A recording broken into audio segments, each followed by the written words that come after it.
Most factors are impossible to determine with certainty despite what amateur investors usually believe, but there are some elements that trend in a certain direction, giving us insight as to what will happen in the future. If we are wise enough to piece the puzzle together, connect the dots, we can triangulate the position essentially to have a good idea as to what's really going on. You came here for the truth, so let me unveil that for you. Today we're going to look at the data, the details, because it is so crucial. Today you look at what's happening and it's all nonsense. People are talking about this and that. They are arguing over things that truly do not matter, but they believe they do because they're always put in their face. It's funny, if the news stops covering something, if all of these talking heads stop touching on the talking points, suddenly nobody's concerned about it. Nobody thinks about it. Nobody knows about it. Isn't that interesting? Simply by putting that information out there, they can have people start to talk about it, discuss it. Maybe they're scared of it. Maybe they're happy about it. Maybe they're worried about their futures. Maybe they start fighting each other because they think that one person is not good and that guy is bad and this guy is great and this is fantastic. And meanwhile, all of this is just a show. It's a show put in front of you to distract you from the truth. I can only show you a limited set of the information because that's the nature of these platforms these days, but I hope that it opens the door into more, digging in. More information that will come afterward. Now, today I'm going to get into one of my favorite topics, and that is the commercial mortgage-backed securities. And I'm going to say it right up front here and probably repeat myself in a few minutes. This is so huge because if you look at what happened during the financial crisis primarily affected a lot of people that were in their real estate that took too much leverage, they took on too much debt, and they overextended themselves. People that didn't overextend themselves got hit as well. But we're talking about the residential side, and that spilled over into the financial companies, the insurance companies, and so on. Now think about this. Today, because the commercial side is affected, you look at a whole different issue.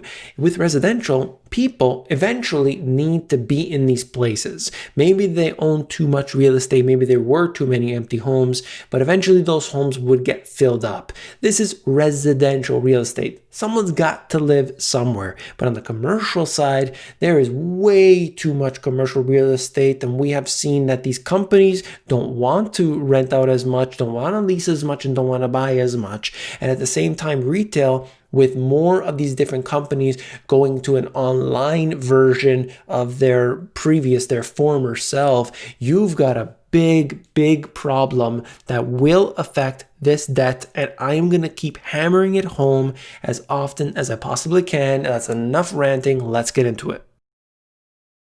Borrowers giving back the keys to their properties in droves. This is pretty important, and it will lead me into the next one. You'll see the map at the bottom there. I'll show you that in a second, but just at the top, a couple points. Earlier this month, we promised to create a list of loans for which the borrower had indicated a willingness to return the collateral back to the lender. We have now parsed special servicer notes for the last few months to isolate these loans where the borrower has indicated a willingness to turn over the asset. TREP clients received the complete list of loans today via Trepwire, but the broader market read on for some of our findings. So we get to know a piece of that right here, and I just want to show that to you. The list includes about $3.9 billion in outstanding CMBS loan balance. That does not include loans for which deed in lieu was discussed, but for which the asset has already gone REO. So this is big, and unfortunately for all of those out there, they're not paying attention. What are they saying? You know what? You should buy Carnival Cruises because eventually people are going to go back on cruises. You turn over to another guy and he's telling you you should buy Boeing because it's a good company, and look at how depressed the stock price is, and so on.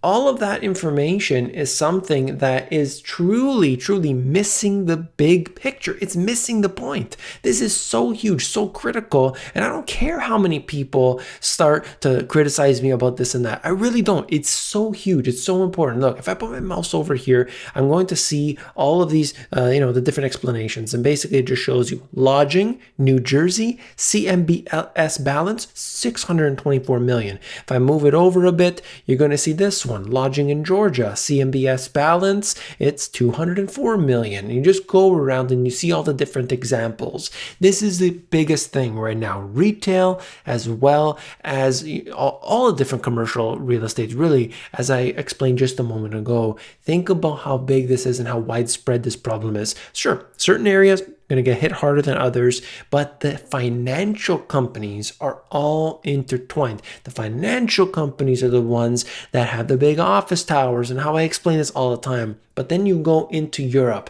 same situation. There are too many big office towers that are all connected in with this garbage, and these derivatives, we will learn once again how they are all a bunch of garbage, and nobody wants to admit it because, hey, everything is good right now. The stock market's doing well. They just keep raising the bar as to where they believe the projections are. Okay, when the S&P 500 hits 3,500, then we just make it 4,000 for our projection. Then we make it 4,500 for our projection.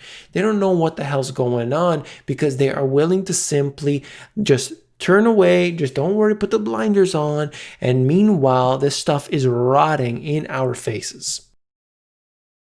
Borrowers potentially handing back the keys, property subtype breakdown, and it just gives you a little insight as to what's happening. It's broken down by color here. It's a little messy, but if you just hit pause or you go to the link in the description, you'll be able to see it for yourself. But this is affecting the hotels. This is affecting the commercial real estate on really all counts. The malls, they're getting destroyed, and they will over the next few years. It's only going to get worse. That's my point here. The stock market can go higher.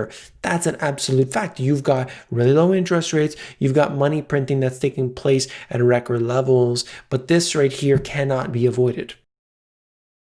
Bond defaults delivered 99% losses in new era of US bankruptcies.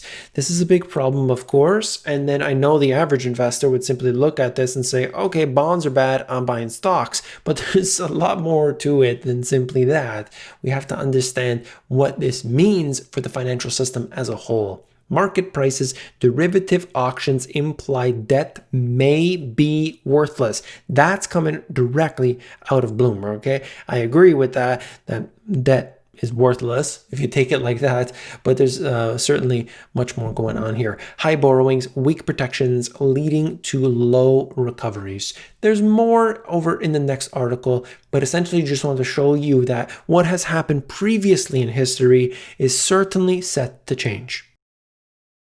Bankruptcy filings are surging due to the economic fallout, and many lenders are coming to the realization that their claims are almost completely worthless. Instead of recouping, say, 40 cents on every dollar owed, as has been the norm for years, unsecured creditors now face the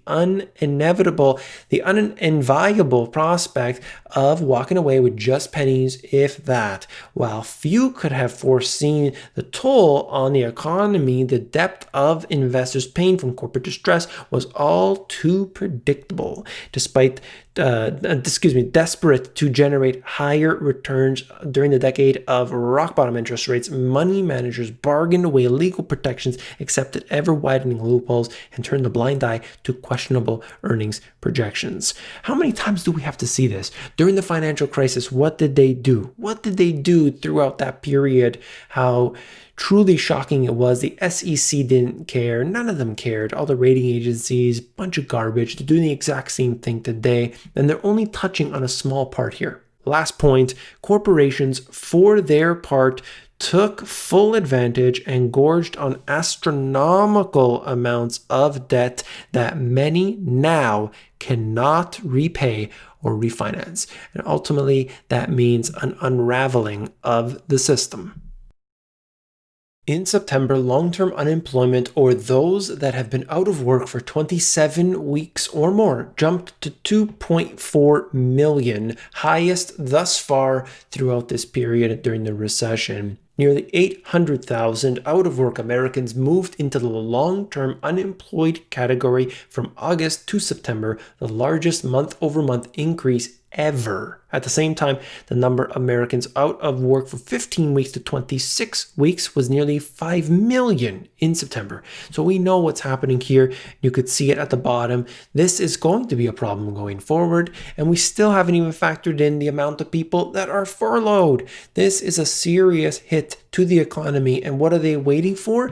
What are they waiting for? That's right, the big old stimulus. You gotta get it, because otherwise people can't afford to spend, and as you know, the consumer is 70% of the economy. Good luck.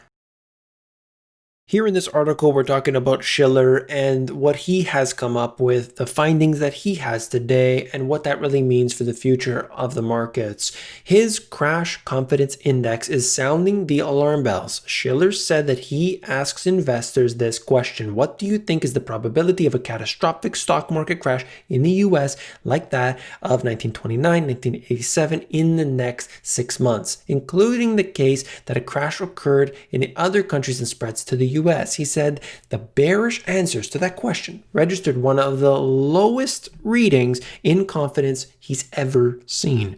Right now, at the time when we have seen the market moving higher and higher. Here he talks about the CAPE, which is essentially the cyclically adjusted PE ratio. It is at one of the highest levels we have ever seen before. And you look at the PE ratios as a whole, they are at the highest. You look at so many different indicators. We have moved into a territory that actually not only exceeded the financial crisis, but it has exceeded the dot-com bubble ridiculousness as well. Here, just last note, despite these signs of distress, the stock market has been trading near a record high, stretching the valuations of stocks to fairly rich levels. That's his wording. I would go beyond that, but regardless, that's what he's saying, because I want to give you insight from as many different sources as possible. This article here is talking about Canada, and we see the same thing, that people are concerned, people are worried about what's happening here in the near future. Every week, Nanos Research surveys 250 Canadians for their views on personal finances, job security, and their outlook for the economy and real estate prices. Bloomberg publishes the 4-week rolling averages of the 1,000 responses. Restaurant demand dropped after indoor dining has been banned in several large cities, and even outdoor dining was prohibited in parts of Quebec for 28 days. Credit card spending growth slowed in October after the new measures were implemented. That's according to the Bank of Nova Scotia and TD Bank. The spending weakness is concentrated among restaurants, travel, and entertainment merchants. This is really a lot of jobs, and you could see how that will impact the economy. And I'm just showing you this. It's a very small piece of the puzzle, but there's problems everywhere you turn, everywhere you look. They're concerned about civil unrest in certain places. They're worried about what's happening. The stimulus is running out. The debt levels are rising high, and the IMF is saying spend, spend, spend. Very interesting news here. Wells Fargo is exploring a $1 billion plus corporate trust sale. But look at this. There's something else here. Banks said to consider selling $10 billion student loan book. Now, what does that tell you about their confidence in that ever being paid back? They're probably going to take a big loss on that. They've got 10 billion. Who knows what they'll ever get back for that? I don't know who's going to buy that from them. I am very interested to see this, and will keep you up to date. Adelson's Las Vegas Sands exploring a $6 billion sale of Vegas casinos. We'll see what happens. This is one city that has been decimated as a result of what's going on today. These businesses cannot operate. They don't have the people coming in. Tourism is down to basically nothing. So of course they're not going to do well. They've got a lot of debt. All of these casinos are carrying a lot of debt. They operate through debt. And unfortunately, with no business coming in, they can't pay off their debt. The creditors are now now looking at this like, well, what are these businesses actually worth? What are they going to pay back? And I'm interested to see how many different companies lose their shirts, have to then start getting bought out and ripping pieces apart and so on, because they're not going to be really fond of the future here when you don't have that revenue coming in. That's how they operate, and unfortunately doesn't look like it's going to be resolved. This article here, I'm only mentioning it specifically to have it documented, and this is talking about the former New York Fed President Bill Dudley on negative interest rates, saying they do not want to go negative, and that's just the way it is. He's saying this is not a good policy. That's what the Federal Reserve is saying. He's putting that out there, just kind of reiterating that no, they're not going negative interest rates. We'll see if that happens in the future. I've mentioned it multiple times how they've been talking about it. They've been looking at it, but every single time they say, no, we're not going to do it. So we'll see when the next level of the crisis unfolds what they will actually do. That's all for this video. If you found that informative, hit that thumbs up button. When you do, you are supporting me. Click that one button and you help me out. Thank you very much. If you want to learn how to sell stuff online, I'm talking about e-commerce. It is growing rapidly and you can learn for free. I have created an e-course. It's available via AmazonGPS.com. If you are interested in understanding the financial system from top to bottom, A to Z, and you want it explained very easily, these two books will do just that. Check them out at the link in the description. If you want the audiobook instead, themoneygps.com. Wait a second, don't go anywhere. Yesterday's video is jam-packed. You have to watch it if you haven't already. Definitely do. Click it. I'll see you there.